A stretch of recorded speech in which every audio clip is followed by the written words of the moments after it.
Hello, hello. Welcome back to People Junkie, a podcast about people and their stories, as everyone has one. And maybe you can make a connection with someone you never thought you would.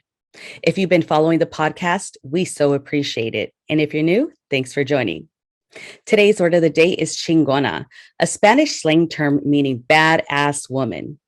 Though the word originally had mainly a bad connotation as describing a female who is too aggressive, my guess, like many other Latinas, is taking it back and making the word work for many strong women who get things done. And many women are not only proud to take back the word chingona, but proudly wear it. And my guest makes it happen. Originally born in Mexico City, she made it out to California, where she grew up and received her bachelor's degree in graphic design at California Polytechnic State University. Now living in Sin City, Las Vegas, that is, she has turned her love for the word into a clothing line and lifestyle called Chingona Inc., where she is not only the founder, but CEO and graphic designer. She claims to love the word as it, quote, makes her feel empowered, and her mission is to have women follow their dreams and to advocate for mental health, end quote. Without further ado, I bring you Viridiana Osio. Well, thank you so much, Viridiana, for joining me on People Junkie today, aka Viri. How's it going? It's going great. I'm super honored to be on here and excited for the interview, and it should be a good time. Absolutely. I'm also excited to speak with you as well. So, talk a little bit about yourself. You were born in Mexico City, you came to California, and now you're in Las Vegas. Talk a little bit about who Viri is. Yeah, so I am CEO, graphic designer, basically a one-person team here at Chingona Inc.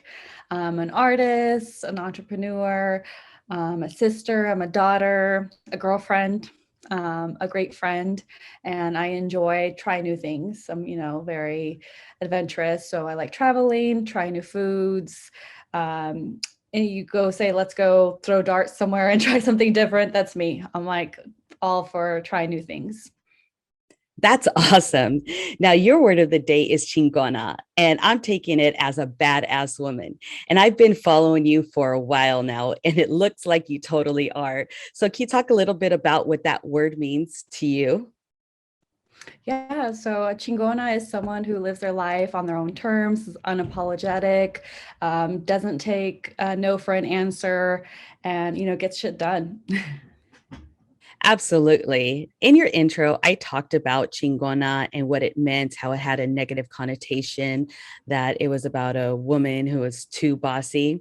But guess what? Now we're taking back the word, and you're definitely helping. You're not only the CEO and founder of Chingona Inc., but you're also a graphic designer. Now, talk a little bit about that. Did you always want to be a graphic designer?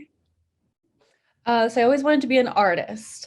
I drew a lot as a child. Like if you found me anywhere, I'd be drawing something, drawing what I saw, cartoons, all that. As I grew up, I kind of started liking photography. So for a while, like in my teenage years, I'm going to be a photographer. And then I realized at that time there wasn't a lot of money in it. So then I got into yearbook. So I was yearbook editor, and that's kind of where I decided I could merge like kind of a lot of my artsy stuff that was like, photos, drawing, and doing graphic design. So that became my major in high school. And that's kind of why I pursued for 7 years. It took me 7 years to get my bachelor's in graphic design. Hey, at least you did it, right? I was literally like crying tears when it finally happened because it was a long journey, and I was like a little embarrassed about it too, like being seventh year person, like finishing, but looking back, I'm like, that was not, the thing was getting it done. So I got done. Absolutely. There's no shame. And now it takes about 5 to 6 years Oh, to get your wow. bachelor's degree. But as long as you did it, right? Exactly. Yeah, I know. Look back and I felt like old. I wasn't even that old, like I was like 27 at that time, like old, like, because most of them are 21, 22 years old. And I look back and it's like the little things, the way society puts things on like the college experience and all that. I thought I was like always like behind everybody else. Yeah, I myself didn't have the regular quote unquote college experience. I mean, I went through the junior college system when I moved back from Indiana. And then when I was getting my undergraduate at Cal State LA, I believe I had like two jobs and an internship. And I was living in my parents' house at the time when they were in Indiana and I was commuting. So again, I didn't Oh, have that regular wow. college experience and it's not easy. So kudos to you for not giving Oh, up dang. and getting your bachelor's. And that leads me to the question, did you have the same college experience that I did where I had to commute? Or It was not. did you have the regular college experience where you're in a dorm and you just go to classes and that's all you pretty much do? I had an interesting experience. I want to say I had a best of both worlds. I wasn't like living on campus. I did 5 years at a community college. So that's where I went straight to a community college, but just to transfer it to me 5 years, to get my portfolio ready, all that. Even though I was at a community college, I was in a very college town where there was a 4 year college. So it was an easy transfer for me. So I was around, the college experience, even though it was a community college. So there was, a lot of college parties, a lot going on. So I got to get like my full on college experience without actually living on campus. So I can't complain. Well, there you Yeah. go. I mean, so what did you end up doing after college? Did you automatically start Chingona Inc.? No, that wasn't even on my radar. Like for me, just honestly, graduating was like such a huge accomplishment. And it was also like a huge reality check on a lot of things because I thought I was going to be able to get a job now. And it wasn't like that. It wasn't that easy No. at all. That's when I moved to Las Vegas. I moved to Las Vegas because I was done with California, like the area I was at, there wasn't too many jobs. There was always going to LA, but like, it's expensive. So my ex at that time and I decided, let's go try Las Vegas. It's like up and coming. That was like 8 years ago. Now it's really up and coming, with the Raiders being here and all that stuff. But at that time, it was like, okay, let's go see what is in Las Vegas. We moved like no money really. So just finding a job at that time was hard. And I had worked the service industry. I worked as a server. So that's even trying to get into the service industry was hard. Like, moving to another city, no matter what, like finding the right job. I went through so many jobs. And nobody would hire me because I didn't have any experience. I didn't get to do any internships in college, which is like super key. I had to work, Mm-hmm. pay for, to just, I was lucky if I got my projects done, made it like on time.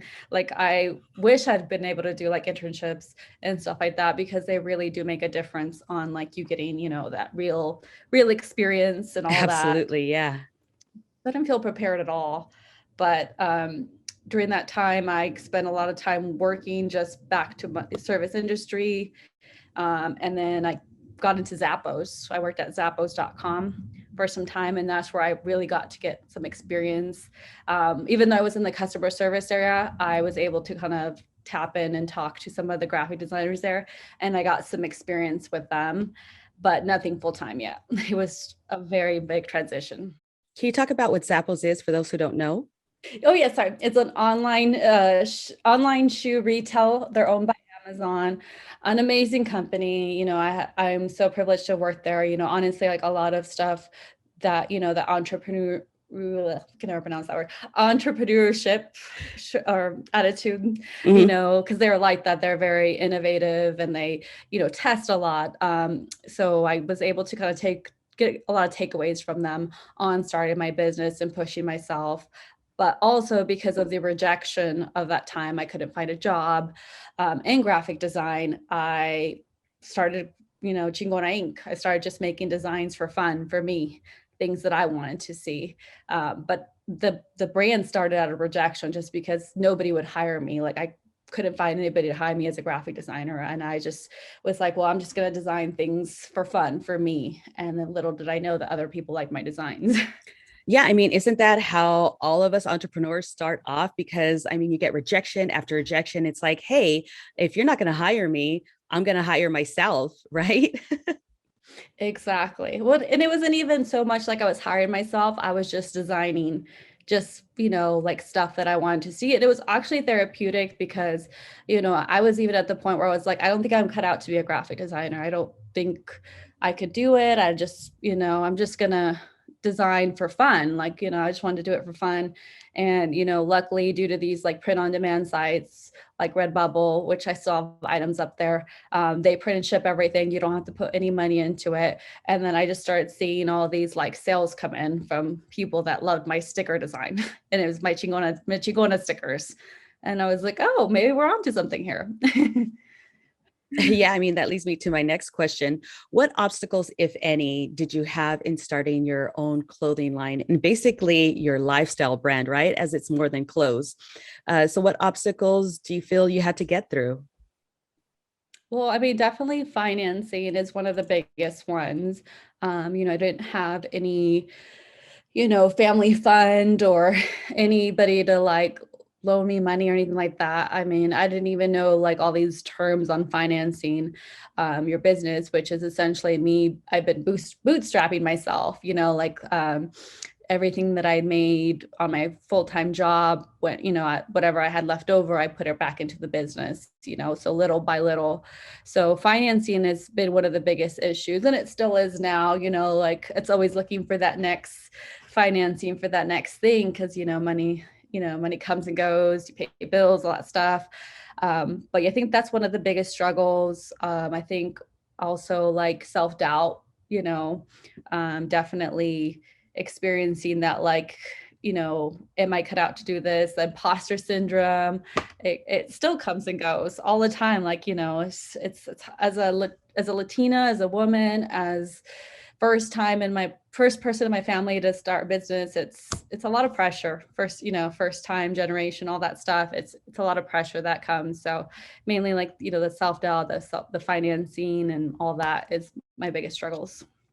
Yeah, one thing you said that resonated with me is imposter syndrome. And that's basically where you tell yourself, I am not that person or I'm not there yet. And as an entrepreneur, I still need to do things, and actually someone reached out to me not too long ago. They wanted to profile me in their magazine.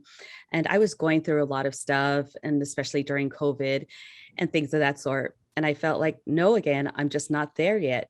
But then I also thought, hell, I've been doing this for 20 something years. Yes, please. Yeah. And being a Latina, I consider myself also Chicana, which is basically firstborn Mexican American generation.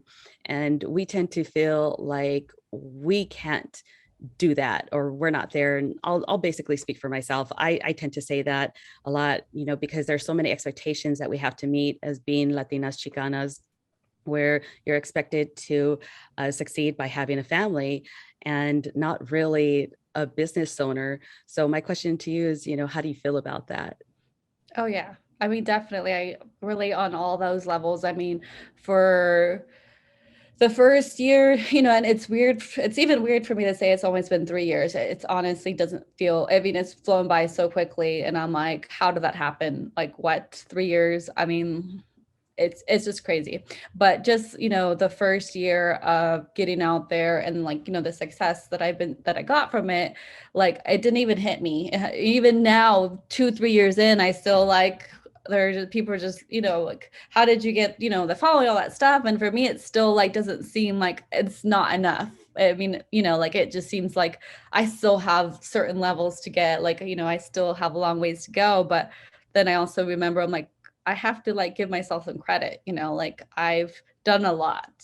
And then a lot of times I was embarrassed to say that I did stuff alone, like I didn't have a company or someone who like, you know, I can go tell to do stuff. But people are like, you should be proud that you did that by yourself, that you continue to still do that by yourself. So it's sometimes like stepping back and saying like, hey, like maybe I'm not where I want to be, but like I've come a long way and I've done a lot. And maybe, yes, I do deserve to be interviewed or, but it's also about like being comfortable in front of the camera, like it's hard for the first 2 years. I said no I didn't even say no. I probably didn't respond to a lot of people because like I would freeze up. And then that goes to another part of my like anxiety, because I have like anxiety, which you talk about a lot. And, it's like you freeze, like you kind of just you don't necessarily want to say no, you just like avoid it. You're just like, I don't know what to do because I don't know how to react to this and I don't think I'm ready. But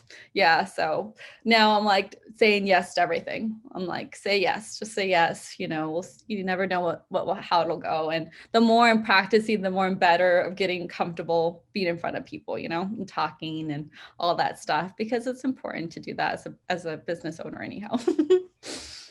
Absolutely. And I just want to congratulate you because there are several businesses. I believe 20% of all startups fail in the first year and 30% in the second year. But you've continued to succeed and thrive with almost 100,000 followers on your Instagram, Chica. That's amazing. And I'm sure that you'll be beyond that by the time this podcast comes out. So if you're listening or watching, please go to Chingona Inc. on Instagram and help this Chingona get past 100,000 followers. It's been a hard one. I mean, there's been a lot of changes this past year with Instagram. So it's like, changing the way everything's done. I've been on camera more, all that stuff. But, I hope I can just continue to inspire other people and, see where it goes. Yeah. In your introduction, I talked about how your mission is to not only empower women, but also talk about mental health. Like you, I now suffer from anxiety. Something that I never suffered from before. And it all started during the pandemic. And I'm going to expose my age right now. And, I'm proud. I'm proud to be 44. And I never had anxiety up until last year. Can you talk about what mental health means to you, especially when it comes to being a Latina? I'll speak for myself, but I know my comunidad, my community, and, I'm expected to take care of my family, take care of my parents, and take care of everyone else, ... And then take care of myself. I mean, even when you're at a family party, you don't even eat first, right? Tienes que hacer un plato. You have to make a plate for, your boyfriend or your parents or what have you, or the kids. And so we're never really taught as Latinas that we need to take care of ourselves. So talk a little bit more about that. Right. Well, I mean, definitely growing up, I think we all, not everybody, but like a lot of Latino households were not really taught how to express our feelings or ask, like, what are the biggest things I wish and I want to express to my future kids, if I do have any, is to let them know that what they're asking for is not too much, that I struggle with it, obviously, the way I'm talking now, is that to be able to express yourself and ask for what you want, and also be able to say it's okay if you're not feeling, if you're feeling down, and not suppress those feelings. Because I think growing up as kids, Latinos in general, we were told like todo calladito, everything behind closed doors, no tiene que saber otra gente. Yep. Si algo estás pasando, if you're going through something, like, that's between family, that's nobody else needs to know. And it's like we struggled, we struggled internally. I think my anxiety and depression kind of started in high school, so that's kind of something that stuck around. My mom suffered through anxiety and depression. My dad is schizophrenic. My brother's schizophrenic. So yeah, so it, I get a little teary-eyed about it, but because it is something big in the family. And I just don't want anybody to ever be embarrassed. I was embarrassed my dad growing up, for until I saw my brother get sick. That was, I realized that wasn't my dad's fault. I thought he left us for drugs and alcohol, but in reality, he got schizophrenia and he was just suppressing those feelings the whole time. And, I want to eventually be able to support more funding into schizophrenia, because there isn't enough funding. Like, right now they're just being fed pills. My brother's hospitalized. He's been disabled. He's not, he can't work, but he's better there. We know where he's at. And but it's also like it's just a Band-Aid. All they're doing is giving him medicine that will suppress his feelings. And that's in general, I think a lot of people who suffer from mental illnesses, is that we're just given like medication, like just suppress our feelings, not really deal with things. And I agree. The earlier that we can deal with things and get the help that we need, the better it could be at overcoming things, because then it creeps up on you later in life. If you don't deal with your childhood traumas, deal So with true. childhood, it creeps up on you later in life. And that's why I hope that, also, I mean, therapy in general, it's like costs money to go see someone and to see a good person, because it's hard to even find a good therapist. But I'm a strong believer of therapy and like going to see a therapist and getting the help. And I think we should be more open about it, but also it should be more cost effective for people. And, especially a lot of people who, don't have a lot of money and have access and affordable, access to that. So we'll see. I mean, I'm Mm-hmm. more right now just open to talking about it, people want to know that other people suffer that can no sufran, you know, Solos. by Yeah. themselves, solos. Yeah. So in the future, where things go, I would like to start a foundation or something, some kind of program to help fund or that kind of stuff, because I think it's super important and something I'm very passionate about. Well, I want to let you know something, Chica. You have an ally in me. It's so important to talk about mental health, especially nowadays, because for some reason it's still taboo. And I have no idea why. I say this phrase a lot on my podcast. It's 2021 because I feel that people still haven't changed their mind about things. And there's a saying, the more things change, the more they stay the same. And that is so true, especially when it comes to talking about mental health and especially in the Latino community. So I really give you kudos and I so appreciate you being vulnerable because that's how we have to be. There's so many reasons I started People Junkie, and one of them was to have people listen to other people's stories and possibly make a connection and maybe say, hey, you know what? That's me. I'm not alone. And I feel that we definitely need to reach out to one another and see if we can help one another, right? Especially during this time of COVID, because we're still in the pandemic and people are still afraid to connect with one another. I mean, I am. And I just feel that People Junkie can be the vessel that connects people to one Love another. that. So, again, thank you for your vulnerability. I so appreciate it. Keep it up. And like I said, whatever you need, you have an ally in me. Oh, well, thank you. I appreciate that. I know COVID was hard for everybody. It really hit everybody in so many ways. I think, you realized who your true friendships were, your family. It was an awakening time for everybody, and I'm hoping it's going to be for the better. Just everybody eye opening and figure out like who they really are and what's really important to them. Absolutely. I mean, you were speaking about how a few of your family members suffer from schizophrenia.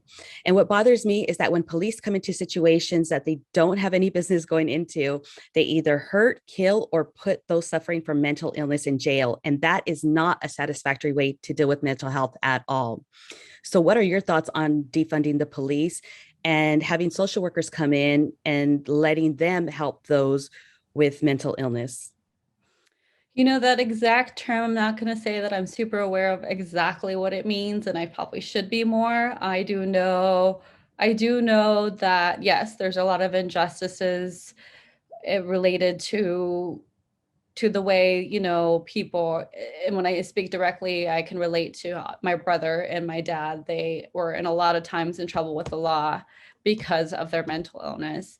And luckily it didn't escalate to anything worse, but they didn't belong to be like in jail, with other questionably convicts. I guess you can see on both ends, but the way that it's done, it's like there needs to be a better system for it. There needs to be a better overall way of the way determining protocols, all of that, because yeah, innocent people are dying, and people that actually really need help need different help, not that like forceful kind of, you know, protocols they do, because it's just people that need help. That's what it is. And I know from experience, I've seen a lot of things that happen. And I thought in my head, that could have been like my brother or my dad. Like it literally could have. And it's just because one voice in their head told them, so and so is the devil. I mean, like some things, I mean, it's not really funny. I laugh, but it's just, to them, it's real. To them, it's real. And I definitely think there definitely, needs to be better protocols on helping people. And like, and sometimes I think it is an abuse of power, like, Oh, yeah. it's just, like, don't abuse your power, use it for good. Absolutely. Absolutely.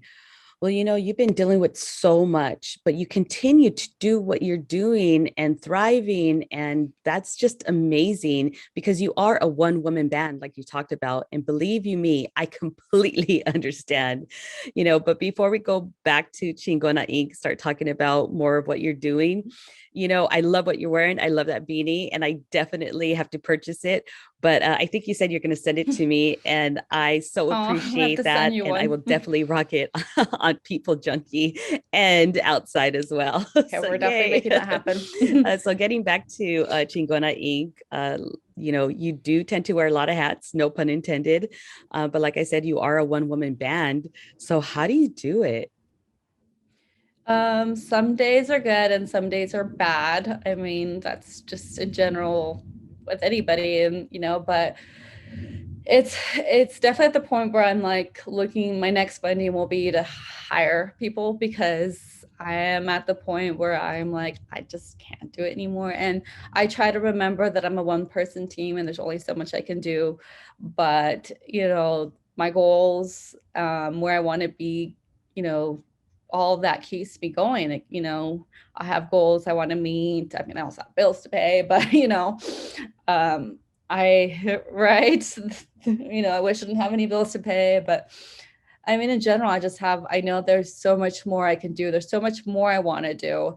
And I am proud of myself for how much I've done, but I'm also at the point where I think I would enjoy and love a team to expand on those ideas, because, as an artist and creative person, like my mind is constantly working. Like I'm always just like, and it just, if I just had that extra hand or, creatively everything, you know, but we'll see. I'm hoping, I'm trying to manifest it to happen. But, even that, like, gives me a little anxiety, like thinking about hiring someone, because I wouldn't even have a slightest idea. And everything's like a learn by go. Like every day I'm just like figuring it out. Everything I've had to figure out a lot on my own, even business wise, which is like not anywhere 100% where it should be, but, learning taxes, learning business lessons, all that stuff I've just learned by myself as I go.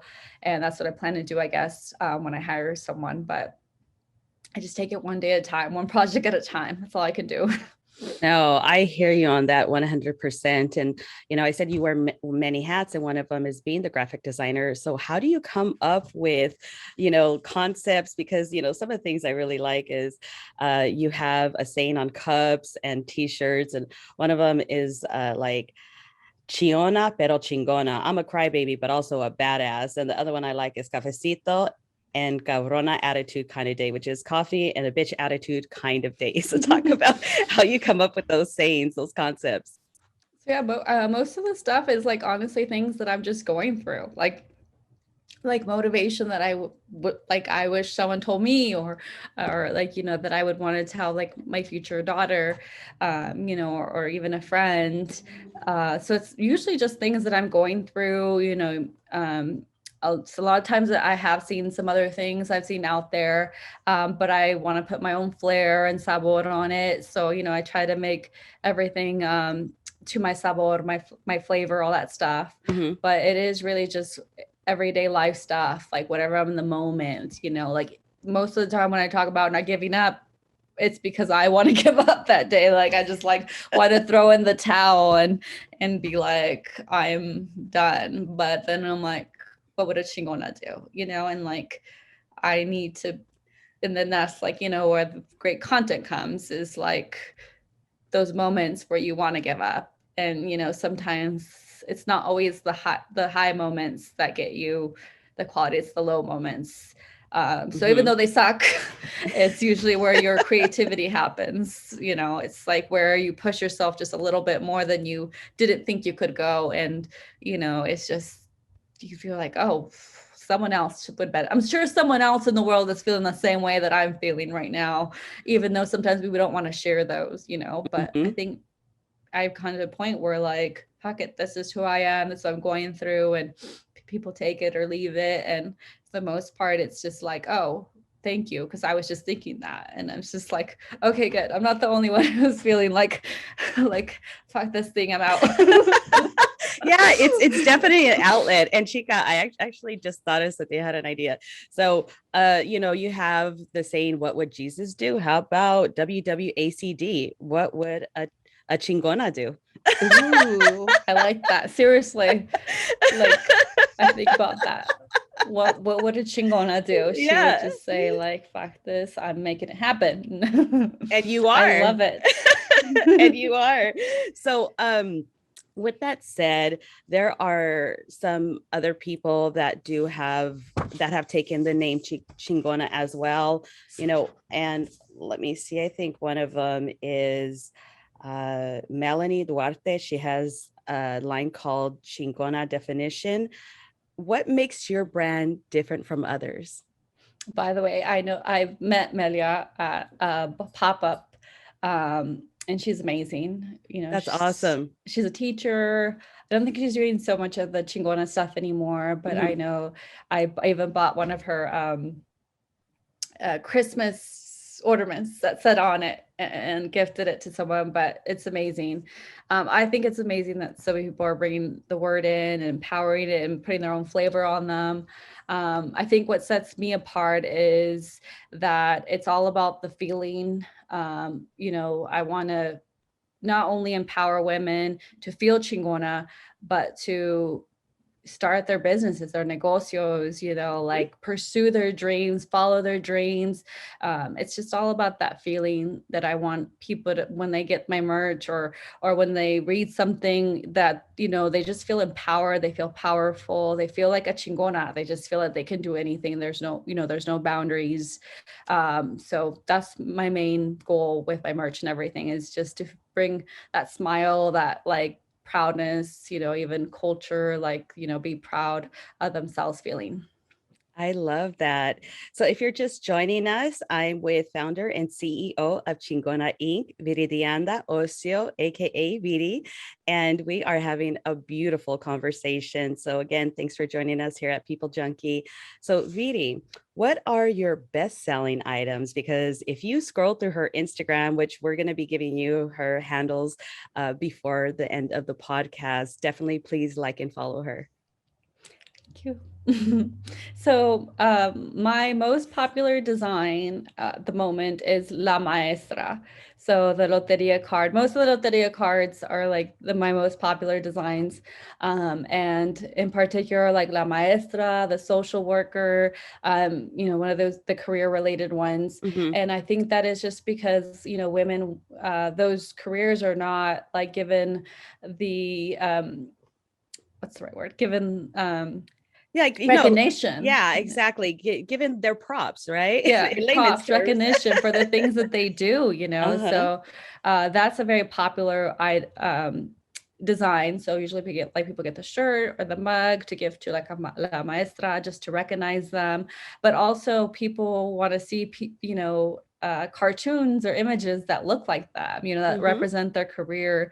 A lot of us Latinas, like going to college and getting that degree and being that like career woman is like a huge accomplishment. And to see themselves in those images is like the greatest joy that I get from it, and people are like, oh, that it looks like me, or it's me, or, they just want it, to be represented and celebrate their accomplishments.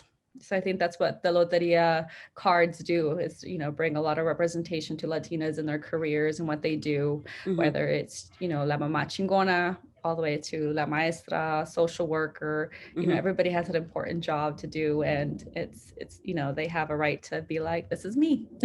Absolutely. Before we talk about representation, for those who don't know what Loteria is, can you explain? Oh, yes. So it's a Mexican bingo game. It originated, I think, like in Spain, and it got moved over to Mexico. But I'm trying to remember who started it. I did like some research on it a while back, Nice. but it was like early, I think it was like early in 40s or 20s that it Mhm. started. But essentially, it is a bingo game. I think the original images were a little controversial, some of them. Oh So, yeah, let me yeah, tell you. right. So they were just a little controversial, like a little bit of Like, racism, uh-huh. sexism, all these La different stuff. Sirena, La which is, oh Sirena. my gosh. Like, so the mermaid, she didn't have a top. And Right. I remember I was in Tijuana. Whenever we'd go once a month to go visit mis abuelos, and we would be playing. We were like 3, 4 years old. And I see it. I'm like, okay, this chick is showing her boobies. And you're right, there was racism as well. But I so love that not only have you taken Chingona and put it in a positive spin on it, but you've also taken something like that and put a positive spin on it as well. Yes, I mean, I honestly got inspired by Millennial Loteria. So I'm not sure if you've heard of him. Oh my No, God, you no. got to go check out his stuff. I All mean, he right. does a respin on all of the cards, like the current cards. I think, he did, El Mundo. I think he made like El Student Debt.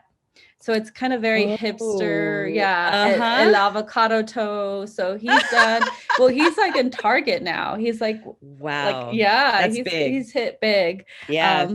But I was like, oh my God, like he's remaking the Loteria cards and they're like funny and I love them. So I'm like, I kind of want to make some of my own. And I know the first one I made was La Hipster, just because I consider myself like the original hipster, which is something I say now laughingly. That's something a hipster would say. Yes, Right. absolutely. So I made one just for me. And that one was like nobody really cared for it. They're like, whatever. And then I asked people like what else they wanted to see. So people started just throwing like a bunch of things out there. But one that they mentioned, it was La Maestra. Hmm. And it's because during that time they were doing the protests. So they were protesting, Hmm. I think it was mainly just California. Yeah. So they were posting in LA and San Francisco, and they're like, we need one for La Maestra. We're gonna protest and we need, something. So I made one for them, Yeah. and it did very well. Like it got shared, I remember I got invited to like the Raza Teachers Association thing in LA. That was like my first pop-up, printed the shirts. I mean, it went really well. And then from there, people were like, well, how about the counselors? How about the principals? And Hmm. then the nurse. And it's just like, I went on like the first year, I think I created a Loteria card like every day. And I look back and I'm like, I don't know how I did that. That's fabulous though. That's like on demand, and that's something that takes a lot of creativity and time. Um, we're on representation, right? Why is it so important for Latinas to have representation of, in business? Well, because we want to see people like us out there, like it's important that we are represented in not only like color, but also like where we came from. Like, I want to see people like me out there. And I think that's also like why I want to continue to do what I do, is because I want other Latinas to be like, okay, she did that.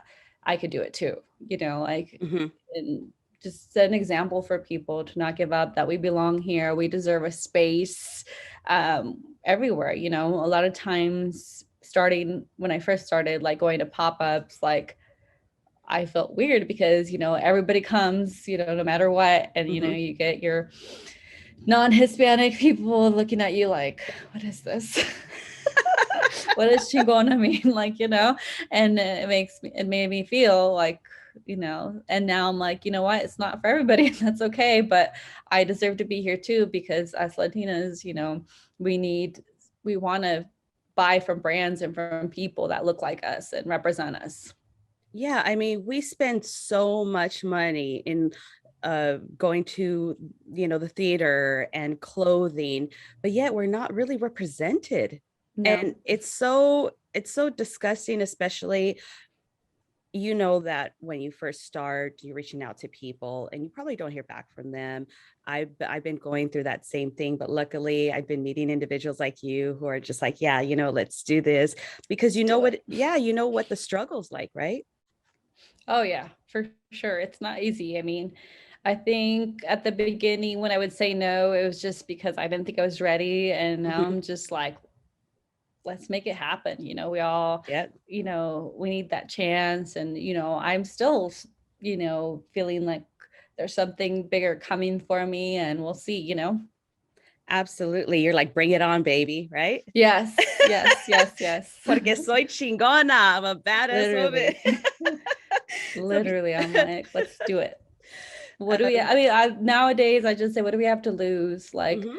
you know, what's the worst thing that could happen? Like like with my anxiety, I've learned to do that now. I still have moments where I ramp up and I'm like, oh my God, oh, and then I'm just like, the worst thing is this and that and that and what, okay, Yeah. deal Yeah.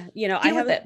I have a saying, what's the worst thing someone's going to say? No. Okay. Pivot, move on, go on to the next, Right? right? Because there's a million Fear. doors and windows that you can open, and it's fear. And fear is false expectation.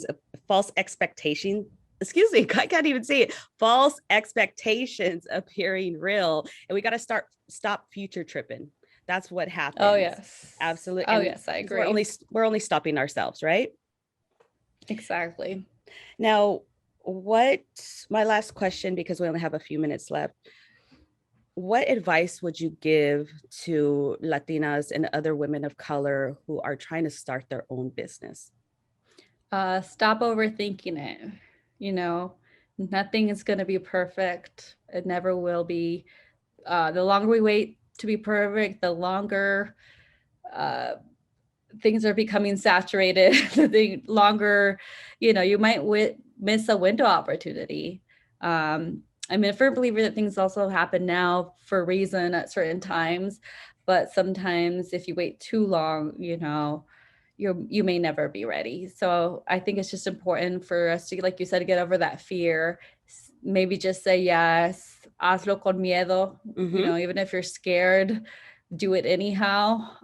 Even if you're like sweating profusely, like I am in this interview, you just Girl, you never can't know. tell. You can't tell. You look beautiful. I like shiny. It's just a little shy. That's all it is. On top of me having this crazy face, so that's why I wear my beanie, because I have no. That's the secret is, I love wearing hats because I don't like brushing my hair, to be honest. I'm like a very like throw a beanie on a hat on, call it kind of a day, but occasionally I'd make it happen. No, but I mean, I think fear is, even funding, Mm-hmm. like, yeah, we want to think even now, I think, well, I'm not anywhere near, like, I want to have a big warehouse, all this stuff. Right now, my warehouse is like my extra room. Mm-hmm. You start small with something, just start something small, like even if it's just like getting DMs for that little crochet thing you made, or it's just like little things, and you just got to make it happen and stop trying to think everything has to be perfect.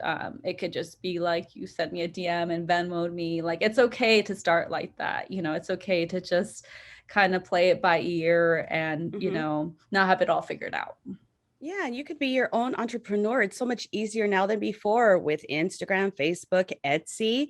I mean, did you ever start on Etsy, or did you have anything on I Etsy at all? didn't. Okay. I thought about it, but I did do like a lot of research on like business and like, I mean, on Etsy in general, because I know a lot of Mm-hmm. people, but I just saw more cons on it. I just Mm-hmm. felt like you don't stand out as a brand. Mm-hmm. Like you kind of become Etsy's brand, and Mm, it's a yeah. lot to decipher. Like, Etsy is overwhelming. There's a lot of amazing things there, but like Yeah. I don't see anybody that stands out in particular. It's just kind of like the same apples to apples to me.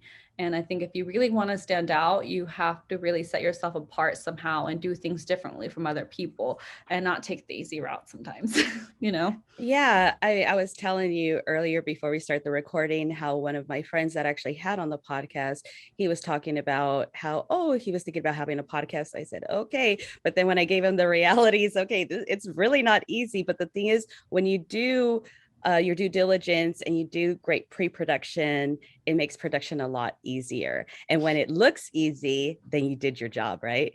Right. Exactly. And you're doing an amazing job. Oh, thank you so much. I so appreciate you. Now, before I do let you go, please share all your social media handles so that people can not only follow you but buy some of your awesome stuff.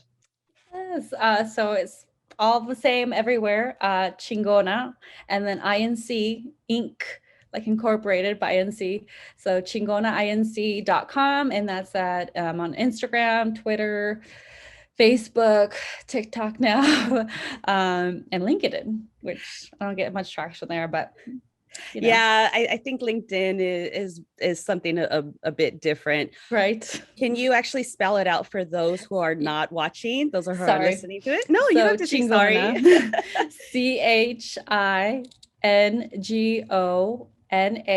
CHINGONAINC.com. I was like, did I spell right? Yes, you did. I'm looking at you as you're spelling it. Right.